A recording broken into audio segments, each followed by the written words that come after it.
السلام عليكم ورحمة الله وبركاته، اخواتنا وحبيبنا وحشتونا جدا جدا. الدنيا مولعة في النادي الاهلي. الاخبار والمشاكل ما بتنتهيش، من امام لكهرباء لمشاكل اخر مباراة الهزيمة ضد باتشوكا. الجمهور ساير بشكل غريب، في دعوات غريبة للمقاطعة. قبل اي حاجة بس دعمونا بلايك وشير عشان الحلقة دي فيها اخبار كتير جدا وفيها حاجات كتير جدا. جمهور الزمالك امبارح بتعيطوا ليه؟ جمهور الزمالك بيعيط ليه؟ انتوا مالكم مال النادي الاهلي؟ ما تشوف يا حبيبي خيبة فرقتك، يا حبيبي شوف خيبة فرقتك. انت لغاية النهارده الناس كلها بتتعادل وبتخسر وانت ما تصدرش الدوري. انت بتفوز ماتش وبتخسر ماتش وبتتعادل ماتش. ما تشوف خيبة فرقتك، شوف المدير الفني اللي هيرب، شوف لعيبتك اللي كلهم اصلا ما يستاهلوش يخش النادي من بابه. انتوا بتعيطوا على النادي الاهلي. انا عارف ان القلمين بتوع كهربا والقلم بتاع امام عاشور معلم على قفا كل واحد فيكم. الناس اللي كانت في المدرجات امبارح بتقول من جمهور الزمالك، بغض النظر عن انا حابب وجود امام ولا لا، بس هي الفكره ان انتوا يعني بتتعاملوا تعامل سيء. شوف خيبتك، شوف فرقتك، شوف ضياعك، شوف الوضع السيء اللي انت فيه، شوف كل حاجه عندك ماشيه غلط اصلا. ماشي. تاني مش هديكم اكبر من حجمكم. النهارده الاهلي اعلن جاهزيه علي معلول، جاهزيه شوبير، اشرف داري جاهز وهيبدا الماتش الجاي ان شاء الله شباب بلوزداد يوم الاحد، جاهزيه الشناوي، جاهزيه عمر كمال، جاهزيه بيرستاو، جاهزيه يحيى عطيه الله. كل الناس دي جاهزه وهتشارك، وشاركت النهارده امبارح في التدريبات، وهتقدر تشارك اللي المدرب شايفه ويقدر يشارك وعايزه يشارك مباراه بلوزداد يوم الاحد ان شاء الله. هيشارك ان شاء الله في مباراه بلوزداد يوم الاحد.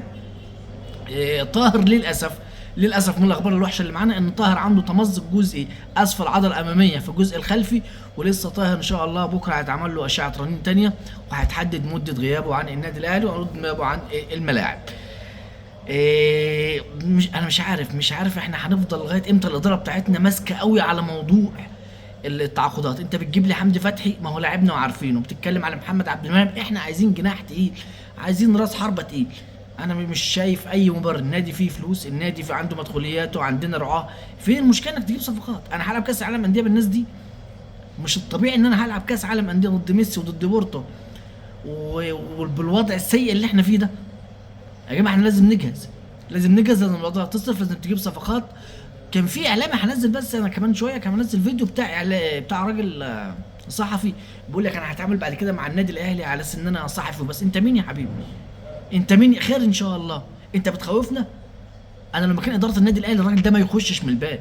انا هنزل فيديو الكلام اللي هو قال، بيقول لك اصل انا كنت بحافظ وكنت بخاف اللي يبقى معايا فانا اخبار النادي جوه هطلعه. انت مين اصلا؟ مين دخلك النادي؟ انت مين بيدخلك من على باب النادي؟ انت فاكر نفسك مين؟ انت فاكر نفسك مين عشان تطلع تهدد اداره النادي الاهلي وجمهور النادي الاهلي؟ احنا جمهورنا ما بيتهددش وادارتنا ما بتتهددش، ومستحيل نسيب النادي ولا نسيب اللعيبه. يعني لا هنسيب كهرباء ابدا سواء مكمل ولا ماشي، ولا هنسيب امام، ولا هنسيبك انت كمهرج. اصل بالنسبه لي معظم الصحفيين دول مهرجين، بيطلع يقول اي كلام عشان خاطر الترند وعشان خاطر صيته يسمى. ما مش عايزين نتكلم ونخوض في ذمه حد اكتر من كده، لان انتوا شويه مهرجين مش اكتر، شويه مهرجين ما تسووش على الصحه الرياضيه حاجه. انك تطلع تهدد نادي بحجم النادي الاهلي وجمهور النادي الاهلي واداره النادي الاهلي، انت مهرج يا حبيبي، انت ما بتسواش اي حاجه. انت صفر على 30 شمال. ابراهيم عبد الجواد، النادي الاهلي اصدر بيان باللي حصل لعمر كمال. اذا كنت انت كاعلامي بتاخد اخبارك من السوشيال ميديا، ده تبقى فضيحه. فين الناس المسؤولين عن الاعلام؟ فين الناس المسؤولين عن اللي بيقولوا ابراهيم عبد الجواد؟ النادي الاهلي مطلع بيان باللي حصل للراجل لعمر كمال. انت طالع بتقول اصل في قصه اعلاميه تانيه طالعه على السوشيال ميديا. انت بتاخد اخبارك يا اعلامي يا كبير من السوشيال ميديا. عيب عليك، عيب عليك والله، عيب عليك من كميه العته والهرتله اللي انت بتطلع تقولها. انتوا ما تجيبوش غير اي حاجه على النادي الاهلي. امبارح مصطفى احمد ياسر ريان، ما شفناكمش عن مشاكل الزمالك يعني ابراهيم عبد الجواد ولا المشاكل اللي بتحصل في اللعيبه ولا مشكله مصطفى شلبي مع عبد الواحد السيد، وما شفناش احنا الكلام ده، ولا الهزايم المتتاليه ولا خساره النقاط ولا خساره كل حاجه. مش هاخد انا في مرحله زيزو وحسين الشحات وموضوع الجوائز دي. جوائز الاتحاد الافريقي احنا عارفين اللي فيها من بدري، كل واحد هيخسر الجائزه هيقول لك ما مستحق. كان الاولى ان احنا نزعل على مصطفى شوبير، الراجل المندوب على النادي الاهلي طلع تستلم الجائزه بتاعت احسن نادي في القاره، وما اتكلمش عن موضوع مصطفى شوبير، لانه الاحق باحسن حارس في افريقيا السنه اللي فاتت مصطفى شوبير بالارقام، مش بالتمني يعني على حد. الحاجه الاخيره اللي معانا ان في ناس طالعه بتقول ان احنا هنقطع النادي. احنا جمهورنا عمره ما هيقطع النادي، والمدرجات يوم الاحد ان شاء الله هتكون مليانه. كل جمهور النادي الاهلي احنا ورا الفرقه في الظرف ده بالذات. ماتش يوم الاحد عشان الناس بس تكون عارفه، عندنا مباراه مهمه جدا يوم الاحد الساعه 6 بتوقيت مصر. هيكون يوم 22 في الجوله الثالثه من دوري المجموعات ضد شباب بلوزداد على استاد القاهره الدولي. المباراه على ملعبنا، مباراة على ملعبنا ب 6 بتوقيت مصر 7 بتوقيت الأردن.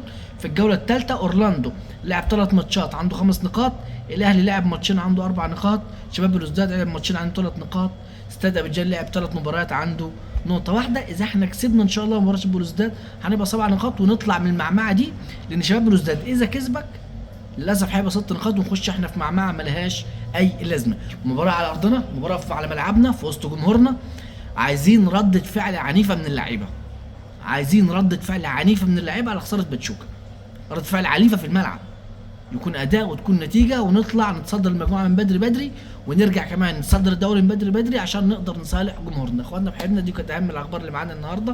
إن شاء الله هنتابعكم أول بأول بالأخبار اللي على الساحة الرياضية. دعمونا بلايك وشير وكومنت لطيف من إخواتنا، والسلام عليكم. سلام.